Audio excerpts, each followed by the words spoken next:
Hello दोस्तों, आप सभी को गुड मॉर्निंग, राधे राधे, शाम शाम। स्वागत है आप सभी का एक बार फिर से हमारे चैनल नॉलेज कॉर्नर में। दोस्तों, आज की इस वीडियो में जो हमारी श्रृंखला चल रही थी यूपीपीएससी की, जो हम एंशिएंट हिस्ट्री पढ़ रहे थे, उसको हम एक कदम और आगे बढ़ाएंगे। और पिछले सेशन में हमने मौर्य युग जो है या मौर्य काल जो है देख लिया था।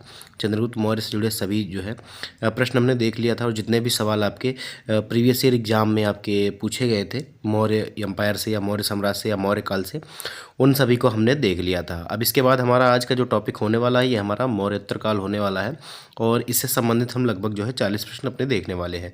तो आप सभी लोग कहीं मत जाइएगा, क्योंकि ये वीडियो आपके बीपीएससी टीआरई 4 इसके अलावा यूपी ईएलटी ग्रेड के एग्ज़ाम के लिए, एसएसटी के लिए, जिसमें आपका हिस्ट्री हो या आपका ज्योग्राफी हो।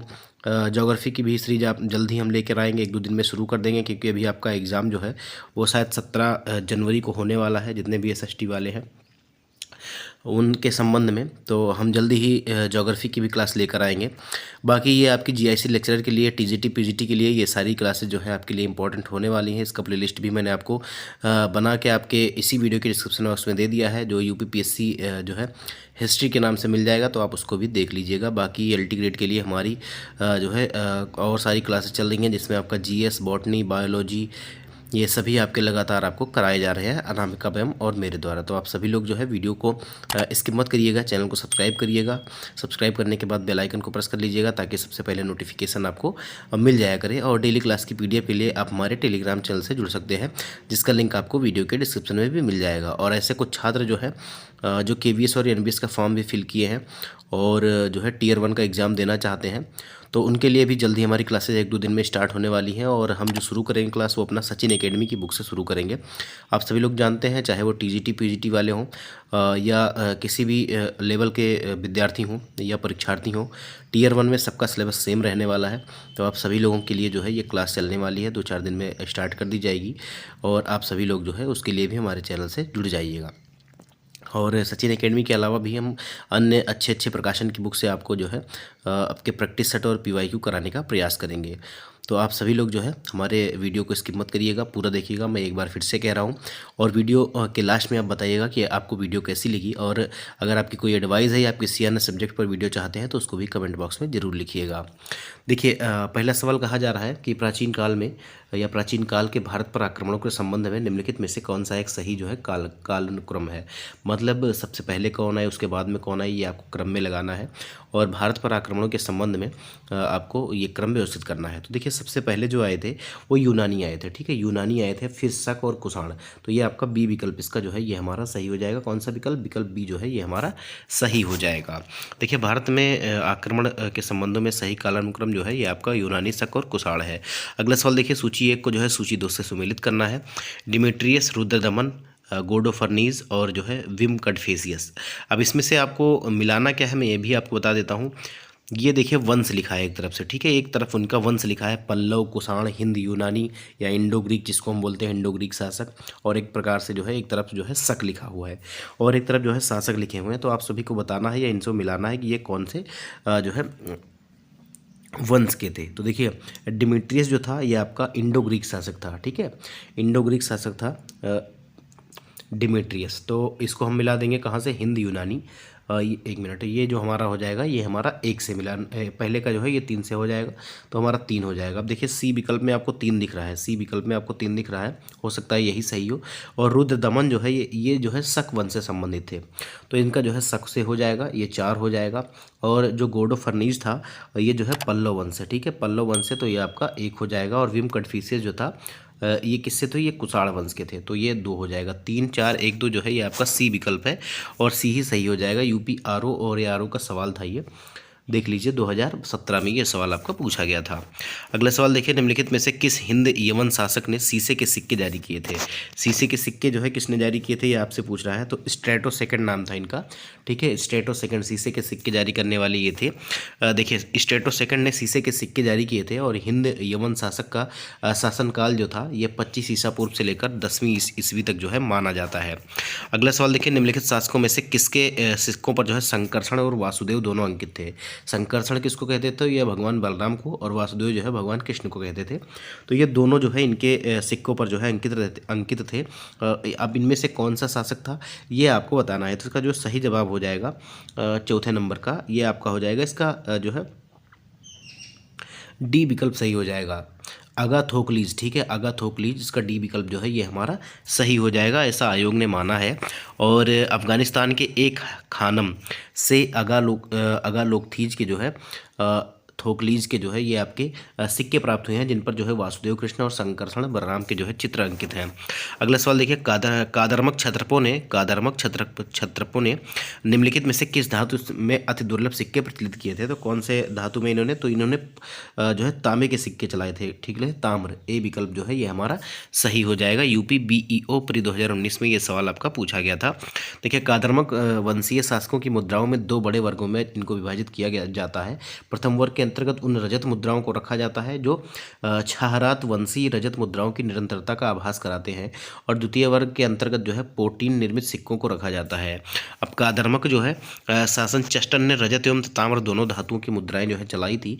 प्रश्न में अति दुर्लभ सिक्कों के बारे में पूछा गया है। इसका जो सही उत्तर है वो ताम्र होगा, क्योंकि कादरमक क्षत्रपों ने ताम्र की बहुत कम मुद्राएं चलवाई थी। अगला सवाल देखिए, उत्तरी एवं उत्तरी पश्चिमी भारत में सर्वाधिक संख्या में तांबे के सिक्के जो है किसने जारी किए थे? ये आपको बताना है। क्वेश्चन नंबर आपका 6 है कि उत्तरी और उत्तरी पश्चिमी भारत में सर्वाधिक संख्या में तांबे के सिक्के जो है ये किसने जारी किए थे? तो इसका जो सही जवाब हो जाएगा ये आपका कुषाण वंश के शासकों ने जारी किए थे। ये आपका बी विकल्प जो है ये हमारा सही हो जाएगा। देखिए, प्रश्नगत विकल्पों में उत्तरी तथा उत्तरी पश्चिमी भारत में सर्वाधिक संख्या में तांबे के सिक्के जारी करने वाले कुषाण शासक थे, और उत्तरी पश्चिमी भारत में स्वर्ण सिक्कों का प्रचलन इंडो ग्रीक या हिंद एवं राजाओं ने करवाया था, जबकि इन्हें नियमित एवं पूर्ण रूप से प्रचलित करवाने का श्रेय कुषाण शासकों को जाता है। कुषाण शासकों ने स्वर्ण एवं ताम्र दोनों के ही प्रकार के सिक्के जो है व्यापक पैमाने पर चलाए थे। अगला सवाल देखिए, निम्नलिखित में से किस शासक को सर्वप्रथम सोने के सिक्के जारी करने का श्रेय जाता है? निम्नलिखित में से किस शासक को सर्वप्रथम सोने के सिक्के जारी करने का श्रेय जाता है? तो ये आपके थे विम कटफिशियस। ठीक है, अभी आपने देखा था थोड़ी देर पहले, विम कटफिशियस जो थे इनको जो है सोने के सिक्के जारी करने का पहला जो है श्रेय दिया जाता है, और ये जो है कुषाण वंश के थे। अभी आपने थोड़ी देर पहले दूसरे क्वेश्चन में देखा था। ठीक है, देखिए, कुषाण शासकों में विम कटफिशियस को सबसे पहले सोने के सिक्के जारी करने का श्रेय दिया जाता है, इसीलिए बी विकल्प आपका जो है ये सही हो जाएगा। अगला सवाल देखिए, अगला फिर से वही कहा जा रहा है, थोड़ा सा तोड़ मरोड़ के आपसे पूछा जा रहा है कि निम्नलिखित में से किसने भारत में स्वर्ण सिक्कों का प्रचलन नियमित उपयोग के लिए किया था? तो किसने नियमित उपयोग के लिए किया था? तो ये आपका हो जाएगा कौन सा जवाब हो जाएगा? आठवें का जो है ये पहला जवाब हो जाएगा, विम कटफिशियस ने। तो ए विकल्प जो है ये हमारा सही हो जाएगा। देखिए, कुषाण वंशीय शासक जो था विम कटफिशियस, जो कि कनिष्क प्रथम का जो है पिता भी था, इसने भारत में स्वर्ण सिक्कों का प्रचलन नियमित उपयोग के लिए किया था, जबकि कुजुल कटफिशियस ने तांबे के सिक्के जो है ये प्रचलित कराए थे। देखिए, प्राचीन भारत में किस एक ने नियमित रूप से सोने के सिक्के चलाए? तो कुषाण वंश के शासकों ने चलवाए थे, जिनमें जो है विम कटफिशियस का नाम जो है प्रमुखता से लिया जाता है। देखिए, बुद्ध का किसके सिक्कों पर अंकन हुआ था? बुद्ध के किसके सिक्कों पर अंकन हुआ था बुद्ध का? तो इसका जो सही जवाब हो जाएगा ये आपका हो जाएगा कनिष्क का। ठीक है, कनिष्क ये भी कुषाण वंश का शासक था। कनिष्क, इनके सिक्कों पर जो है बुद्ध का अंकन आपको देखने को मिलता है। अगला सवाल देखिए, योद्धेय सिक्कों पर किस देवता का अंकन मिलता है? योद्धेय सिक्कों पर किस जो है देवता का अंकन मिलता है? तो ये कार्तिकेय भगवान का मिलता है। डी विकल्प जो है ये हमारा सही हो जाएगा। यूपी पीसीएस जो है सप्लीमेंट्री मेंस एग्जाम में ये सवाल आपका पूछा गया था। देखिए, अगला सवाल कह रहा है कि सूची 1 को जो है सूची 2 से मिलाना है। एक तरफ राजवंश दिए गए हैं और एक तरफ सिक्कों की धातुएं दी गई हैं, तो आपको ये बताना है कि कौन से राजवंश ने किस प्रकार के धातुओं के सिक्के जो है जारी किए थे, इससे आपको मिलाना है। क्वेश्चन नंबर 11वां है आपका, और इनमें से कौन सा सुमेलित नहीं है ये आपको बताना है। ठीक है, देखिए, कुषाण वंश के शासकों ने स्वर्ण और ताम्र के, तो बिल्कुल सही हो जाएगा, इन्होंने सोने और तांबे के जो है सिक्के जारी किए थे। और गुप्त शासकों ने जो है स्वर्ण और रजत के सिक्के जारी किए थे, ये भी बिल्कुल सही है। सातवाहन जो वंश थे इनको कहा जा रहा है कि इन्होंने जो है स्वर्ण के सिक्के जारी किए थे, लेकिन सातवाहनों के जो शासक थे इन्होंने जो है स्वर्ण के सिक्के नहीं चलवाए थे, इन्होंने जो है रजत और तांबा, सीसा और पोटीन के सिक्के जो है जारी किए थे। इसीलिए आपका जो है सी विकल्प जो है ये गलत हो जाएगा और यही आपका सही हो जाएगा। बाकी जो कलचुरी शासक थे इन्होंने स्वर्ण, रजत और तांबे के जो है सिक्के चलवाए थे। ठीक है, देखिए कुषाणों ने व्यापक रूप से स्वर्ण और तांबे के सिक्के चलवाए और गुप्तों ने स्वर्ण एवं रजत के सिक्के तथा जो कलचुरी शासकों ने जो है स्वर्ण, रजत और तांबे के सिक्के चलवाए थे। सातवाहन शासकों ने स्वर्ण के सिक्के नहीं चलवाए थे और उन्होंने रजत, तांबे और सीसे व प्रोटीन के सिक्के जो है जारी किए थे। ये आपका यूपी आरओ और आरओ में सवाल पूछा गया था। देखिए विक्रम संवत का जो है प्रारंभ कब से माना जाता है ये आपका बताना है। विक्रम संवत का प्रारंभ जो है कब से माना जाता है, तो ये 57 ईसा पूर्व से माना जाता है। ठीक है, 57 ईसा पूर्व से माना जाता है। तो इसका जो है सही जवाब जो है इसका बी विकल्प हो जाएगा। ठीक है, बी विकल्प हो जाएगा। तो अगर हम बात करेंगे तो विक्रम संवत की शुरुआत जो मानी जाती है 57 ईसा पूर्व से मानी जाती है। और अगर हम बात करेंगे जो शक संवत का है ये हमारा 78 ईस्वी से इसकी शुरुआत जो है मानी जाती है। तो इसका बी विकल्प जो है हमारा सही हो जाएगा। यूपी पीसीएस प्री 1992 में ये सवाल आपका पूछा गया था। देखिए विक्रम संवत के दो अन्य नाम भी मिलते हैं, कृत संवत और मालव संवत। जैन साहित्य में महावीर के निर्माण तथा विक्रम संवत के बीच 470 वर्षों का अंतर पाया जाता है और महावीर की निर्माण तिथि जो है 527 ईसा पूर्व मानी जाती है। तदनुसार विक्रम संवत के प्रारंभ होने की तिथि जो है ये 527 माइनस जो है 470 ईसा पूर्व से मतलब 57 ईसा पूर्व इसकी निर्धारित की जाती है। अगला सवाल देखिए, शक संवत का प्रारंभ कब किया गया। देखिए मैंने अभी आपको बताया था कि शक संवत के बारे में और तुरंत ये सवाल आपके सामने आ गया। तो इसका जो सही जवाब हो जाएगा ये आपका 78 ईस्वी में हो जाएगा। इसको जो कनिष्क के द्वारा शुरू किया गया था ऐसा माना जाता है। ठीक है, देखिए यहाँ पर लिखा हुआ है कि जैन ग्रंथों के अनुसार विक्रमादित्य 57 ईसा पूर्व के उत्तराधिकारी को 135 विक्रम संवत में शकों ने पराजित कर इसके उपलक्ष्य में शक संवत चलाया था। इसी प्रकार की प्रारंभिक तिथि जो है 135 से अगर 57 हटाएंगे तो 78 ईस्वी आती है।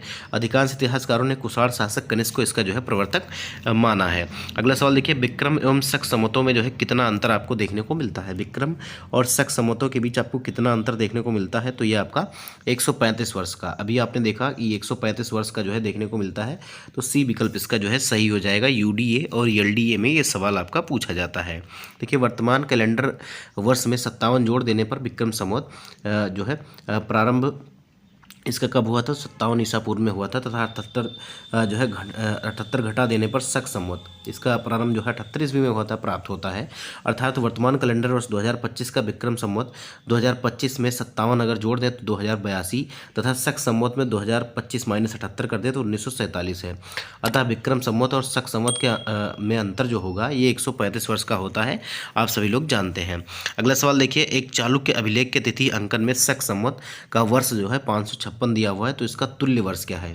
अब इसका तुल्य वर्ष आपको बताना है। ठीक है, तो इसका तुल्य वर्ष कौन सा हो जाएगा, तो ये आपका 613 ईस्वी हो जाएगा। 613 ईस्वी कैसे हो जाएगा ये हम एक्सप्लेनेशन के माध्यम से देखेंगे। देखिए शक संवत का प्रचलन कुषाण वंशीय शासक जो है कनिष्क ने 78 ईस्वी में किया था।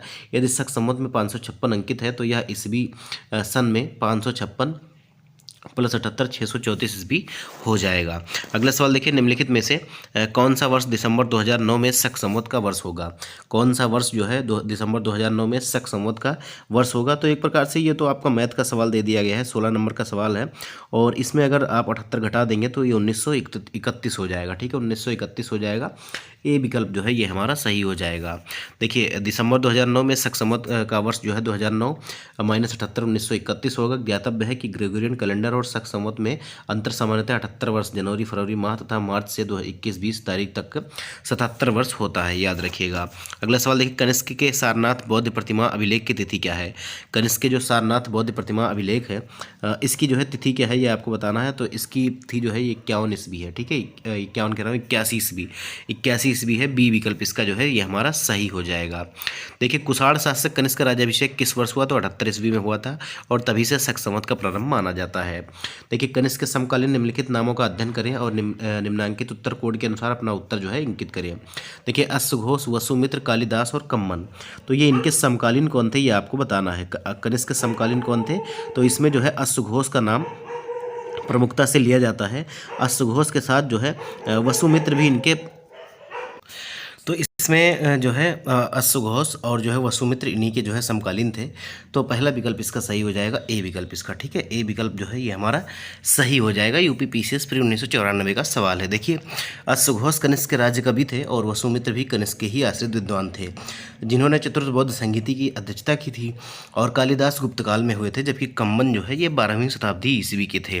अगला सवाल देखिए, अश्वघोष जो है किसका समकालीन था? तो ये कनिष्क के समकालीन थे।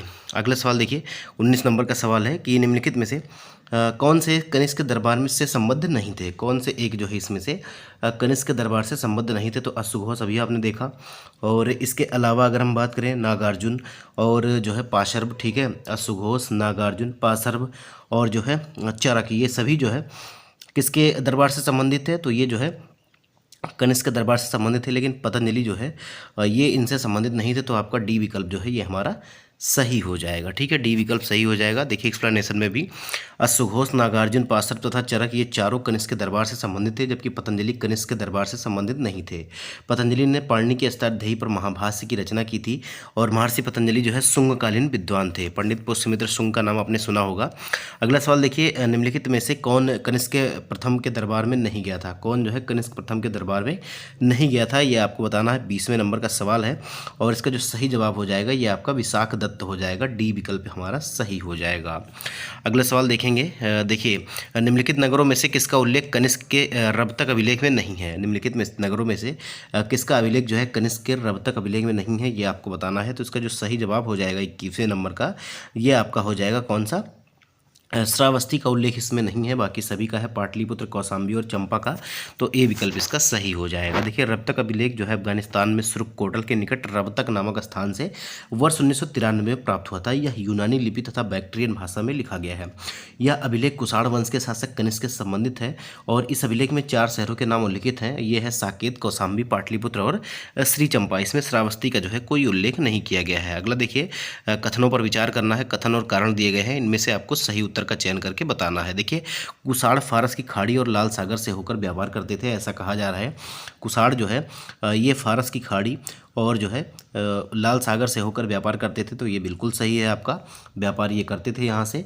और उनकी सुसंगठित नौसेना उच्च कोटि की थी, तो ये बिल्कुल नहीं है, ये आपका गलत है। ठीक है, इनकी जो है उच्च कोटि की सेना का उल्लेख कहीं भी किसी भी ग्रंथ में नहीं मिलता है नौसेना का। तो ये आपका केवल ए सही है और आर गलत है। ठीक है, ए सही है और आर गलत है। ये आपका सी विकल्प जो है ये हमारा सही हो जाएगा। देखिए, पेरीप्लस ऑफ द इरिथ्रियन सी और अरिकमेडु में हुई खुदाई से ऐसे अनेक बंदरगाहों और व्यापारिक केंद्रों की उपस्थिति के साक्ष्य मिले हैं, जिनसे स्पष्ट होता है कि कुषाणों का व्यापार पश्चिमी विश्व से जो है फारस की खाड़ी और लाल सागर के जलमार्ग से होता था। हालांकि इन सभी साक्ष्यों में से किसी में भी कुषाणों की सशक्त नौसेना की उपस्थिति का उल्लेख नहीं मिलता है। अगला सवाल देखिए, इनमें से किस आयुर्वेदाचार्य ने तक्षशिला विश्वविद्यालय में शिक्षा प्राप्त की थी? इनमें से किस आयुर्वेदाचार्य ने तक्षशिला विश्वविद्यालय में शिक्षा प्राप्त की थी? तो देखिए इसका सही जवाब जो हो जाएगा ये आपका हो जाएगा। देखिए यहाँ पर अगर हम बात करें तो चरक और जीवक दोनों ने यहीं से शिक्षा प्राप्त की थी। चरक और जीवक, तो सी और डी जो है ये दोनों आपका सही हो जाएगा। देखिए, वर्तमान पाकिस्तान के रावलपिंडी जिले में स्थित तक्षशिला प्राचीन में गांधार राज्य की राजधानी थी और तक्षशिला की इतिहास में प्रसिद्धि का कारण उसका ख्याति प्राप्त जो है शिक्षा का केंद्र होना था।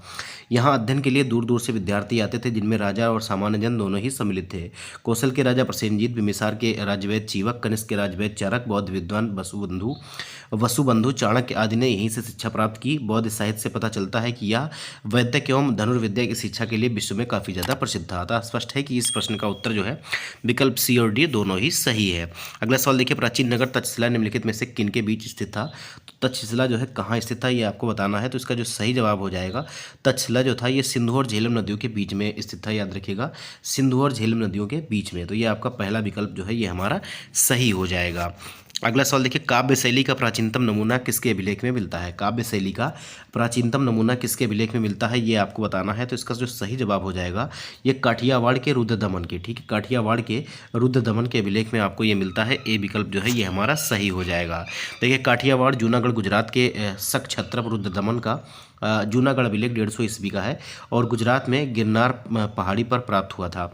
और ब्राह्मी लिपि में उत्कीर्ण संस्कृत भाषा का यह अभिलेख अब तक का प्राप्त संस्कृत अभिलेखों में सर्वाधिक प्राचीन है और इस अभिलेख में संस्कृत काव्य शैली का प्राचीनतम नमूना प्राप्त होता है। अगला सवाल देखिए, बिना बेगार के किसने जो है सुदर्शन झील का जीर्णोद्धार करवाया था? बिना बेगार मतलब सबको काम के पैसे मिले थे, ये किसने करवाया था? तो इसका जो सही जवाब हो जाएगा ये आपका रुद्रदमन प्रथम ने। ठीक है, रुद्रदमन प्रथम, डी विकल्प इसका सही हो जाएगा। देखिए, जूनागढ़ अभिलेख से यह पता चलता है कि रुद्रदमन ने गिरनार के निकट सुदर्शन झील की मरम्मत बिना बेगार के ही करवाई थी, जो कि मूलतः मौर्य वंशीय शासक चंद्रगुप्त मौर्य के आदेश पर करवाई गई थी। अगला सवाल देखिए, सूची 1 को जो है सूची 2 से सुमेलित करना है और नीचे दिए गए कूट से आपको सही उत्तर का चयन करना है। देखिए, गांधार कला, जूनागढ़ अभिलेख, मिलिंद पन्हो, तक्षशिला और एक तरफ मीनांडर, पथिक, कुषाण और रुद्रदमन 1। तो देखिए, जूनागढ़ अभिलेख किसका है? अभी आपने ऊपर के 2-3 क्वेश्चनों में देखा कि जूनागढ़ अभिलेख जो है ये जो है रुद्रदमन का है। ठीक है, रुद्रदमन का है, तो इसको हम यहाँ से मिला देंगे। देखिए, केवल जो है सी का चौथा किस में है? देखिए, सी का चौथा किस में है? देखिए, कौन से नंबर का सवाल है? 27 नंबर का सवाल है। और आपका 2 का चौथा देखिए किस में है? सी का कह रहा हूँ, बी का चौथा, ये दोनों में है। अभी इसमें भी है, इसमें भी है, तो अभी शंका है। देखिए, गांधार कला, गांधार कला का संबंध जो है ये कुषाणों से है। ठीक है, कुषाण वंश से है, तो ये आपका पहले का 3 हो गया। तो पहले का 3 और दूसरे का 4 आपका केवल और केवल सी विकल्प में है, तो हमारा सी विकल्प सही हो जाएगा। बाकी मिलिंद पन्हो जो है ये मीनांडर, और अगर हम एक बार फिर से मिला देते हैं, गांधार कला जो है ये आपका कुषाण से संबंधित है। इसके बाद जूनागढ़ जो शिलालेख है ये रुद्रदमन का है। मिलिंद पन्हो जो हो जाएगा ये आपका मीनांडर, और तक्षशिला लेख जो है ये पथिक से संबंधित है। तो ये आपका कुछ ऐसा मिलान इसका हो जाएगा, तो इसका सी विकल्प जो है ये हमारा सही हो जाएगा। अगला सवाल देखिए, क्वेश्चन नंबर जो है 28, गांधार कला शैली एक संश्लेषण है। गांधार कला शैली एक संश्लेषण है, तो ये किसका किसका जो है संश्लेषण है ये आपको बताना है। तो इसका जो सही जवाब हो जाएगा ये आपका हो जाएगा, ये भारत और यूनानी कला का जो है मिश्रण है। ठीक है, ये भारत और यूनानी कला का, तो ये आपको देखिए चौथे विकल्प में दिया गया है, भारत और यूनानी कला। ठीक है, भारत और यूनानी कला, तो इसका डी विकल्प जो है ये हमारा सही हो जाएगा। देखिए, भारतीय और यूनानी मूर्ति शिल्प की मिश्रण शैली जो है ये गांधार शैली है। इस कला की शैली के प्रमुख संरक्षक जो है शक और कुषाण थे, और इस कला के द्वितीय विषय जो है बौद्ध होने के कारण इसे यूनानी बौद्ध या इंडो कह रहा हूँ, ग्रीक और बुद्धिस्ट कला भी कहा जाता है। अगला सवाल देखिए, अफगानिस्तान का बामियान प्रसिद्ध है।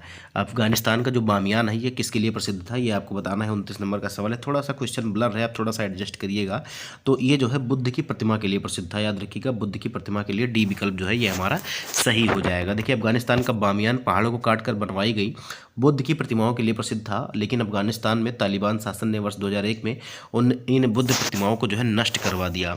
अगला सवाल देखिए, पुष्यमित्र शुंग द्वारा 2 अश्वमेध यज्ञ किए जाने के बारे में जानकारी मिलती है, और ये कौन से अभिलेख से मिलती है ये आपको बताना है। तो ये अयोध्या जो लेख है इससे आपका मिलता है, कि इस अभिलेख से ये पता चलता है कि जो पुष्यमित्र शुंग था इसके द्वारा 2 अश्वमेध यज्ञ जो है किए गए थे। देखिए, पुष्यमित्र शुंग जो है अंतिम मौर्य शासक बृहद्रथ का सेनापति था। इसने 184 ईसा पूर्व में बृहद्रथ की हत्या कर शुंग वंश की स्थापना की थी। अयोध्या लेख से ज्ञात होता है कि इसने जो है 2 अश्वमेध यज्ञ किए थे। अगला सवाल देखिए, महाभाष्य के लेखक पतंजलि समसामयिक थे, तो मैं मतलब ये किसके समकालीन थे ये आपको बताना है। तो इसका जो सही जवाब हो जाएगा ये पुष्यमित्र शुंग के जो है समकालीन थे। किसके? तो पुष्यमित्र शुंग के। देखिए, एक्सप्लेनेशन भी इसका देख लीजिए। महाभाष्य के जो लेखक थे पतंजलि, ये शुंग वंश के संस्थापक जो है पंडित पुष्यमित्र शुंग के जो है समकालीन थे। 184 से 148 ईसा पूर्व जो है इनका जो है शासन पीरियड था, किसका? पुष्यमित्र शुंग का।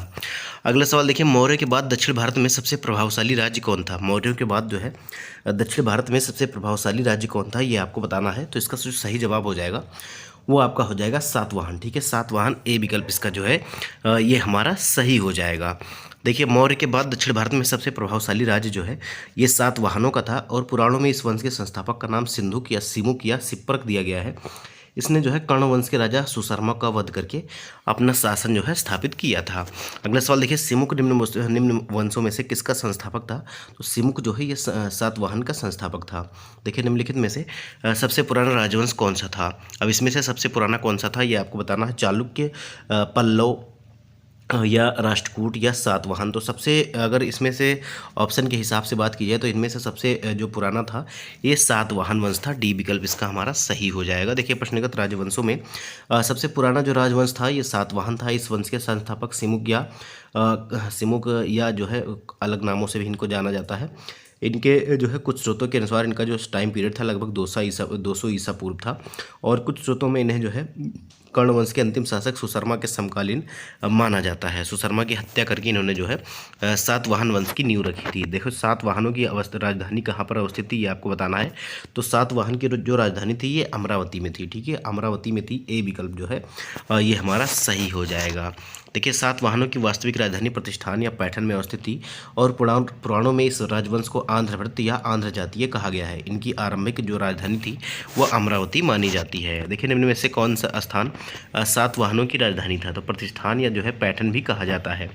अगला सवाल देखिए, जो यूपी आरओ और यारो में प्री 2016 में पूछा गया था कि निम्नलिखित शासकों में से किसके लिए एका ब्राह्मण प्रयुक्त हुआ है। निम्नलिखित शासकों में से किसके लिए जो है एका ब्राह्मण प्रयुक्त हुआ है? तो इसका जो सही जवाब हो जाएगा ये आपका हो जाएगा गौतमीपुत्र जो है सतकर्णी के लिए।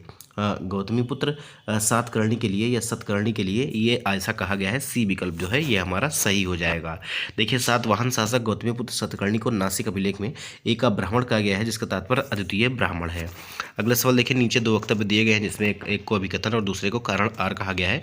आपको बताना है कि इनमें से कौन कौन सा सही है।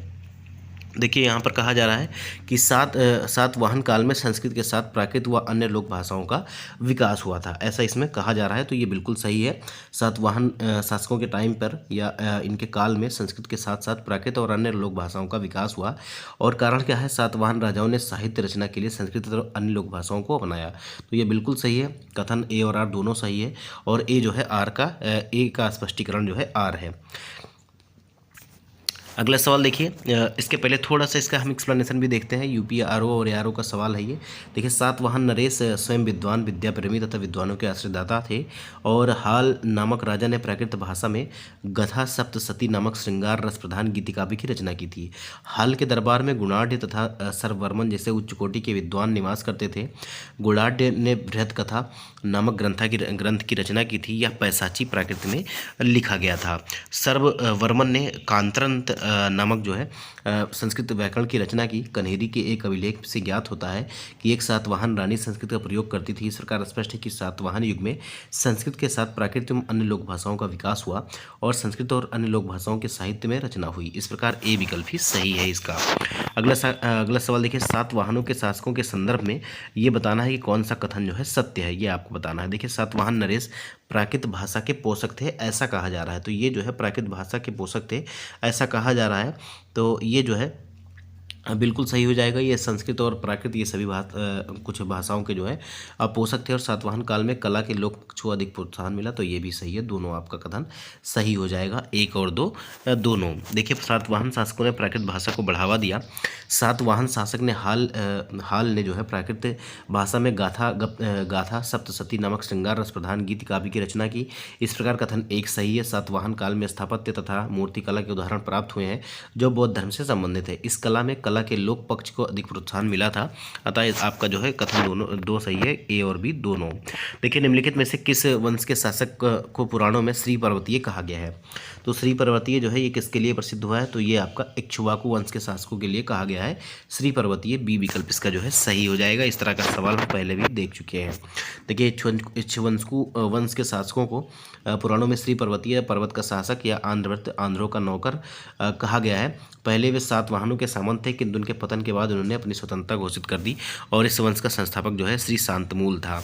अगला सवाल देखिए, क्वेश्चन नंबर 39 आपसे कह रहा है निम्नलिखित राजाओं में से कौन जैन धर्म का संरक्षक था? निम्नलिखित राजाओं में से कौन जो है जैन धर्म का संरक्षक था? तो इसका सही जवाब हो जाएगा कलिंग नरेश जो खारवेल थे, इनके बारे में बात हो रही है। डी विकल्प जो है ये हमारा सही हो जाएगा। देखिए कलिंग का चेदी वंशीय शासक खारवेल प्राचीन भारतीय इतिहास के महानतम सम्राटों में से एक था।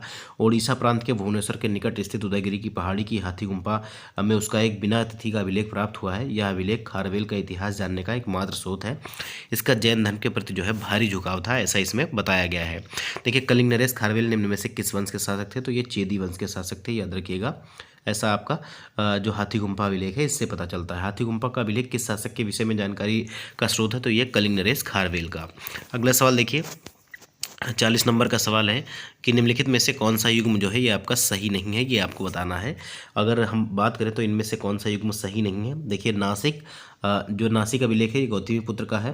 और जो है हाथीगुम्पा अभिलेख जो है ये अभी आपने देखा कलिंग नरेश खारवेल का है। और जो भीतरी अभिलेख है, ठीक है, भीतरी अभिलेख जो है ये किसका है ये आपको बताना है। ये देखिए पुलकेशियन द्वितीय का नहीं है, ठीक है, पुलकेशियन द्वितीय का ये नहीं है। इनका संबंध जो है ये आपका एहोल अभिलेख से है, ठीक है, इनका संबंध आपका भीतरी अभिलेख से नहीं है, तो यही आपका जो है ये गलत हो जाएगा। बाकी सभी आपके सही हैं। गिरनार का संबंध जो है रुद्रदमन का है, याद रखिएगा, ये गुजरात से प्राप्त होता है। देखिए गौतमीपुत्र सातकर्णी सातवाहन वंश का जो है शक्तिशाली शासक था और इसके 3 अभिलेख प्राप्त हुए हैं, 2 नासिक तथा एक जो है कार्ल से। उदयगिरी की पहाड़ी की हाथीगुम्पा से कलिंग शासक के खारवेल का एक बिना तिथि का अभिलेख प्राप्त हुआ है। भीतरी स्तंभ लेख का संबंध जो है गुप्त शासक स्कंदगुप्त से है, जबकि पुलकेशिन द्वितीय का संबंध एहोल अभिलेख से है, जो एक प्रशस्ति के रूप में है तथा इसकी भाषा संस्कृत है। रुद्रदमन का जूनागढ़ या गिरनार अभिलेख जो है शक संवत 72-150 ईस्वी का अभिलेख जो है यहाँ से इनका प्राप्त होता है। अगला सवाल देखिए, तो ये हमारा जो है लास्ट सवाल था दोस्तों। अगले सेशन में हम जो है गुप्त और गुप्तेतर युग जो है हम देखने वाले हैं। अभी हमने मौर्य देख लिया, मौर्योत्तर काल देख लिया, अब इसके बाद हम गुप्त युग देखेंगे और उसके बाद के जो है युग उनको हम देखने वाले हैं। जल्द ही हमारी ये जो आपकी एंशिएंट हिस्ट्री है ये कंप्लीट हो जाएगी, फिर हम मिडाइवल हिस्ट्री और मॉडर्न हिस्ट्री पढ़ने का प्रयास करेंगे। मिलते हैं अगले वीडियो में, तब तक अपना जो है प्यार हमारे लिए बना कर रखिएगा। वीडियो को लाइक करिएगा, शेयर करिएगा, चैनल को सब्सक्राइब करिएगा और क्लास की PDF के लिए आप हमारे टेलीग्राम चैनल से जुड़ जाइएगा। मिलते हैं अगले वीडियो में, तब तक के लिए जय हिंद, जय भारत, नमस्कार।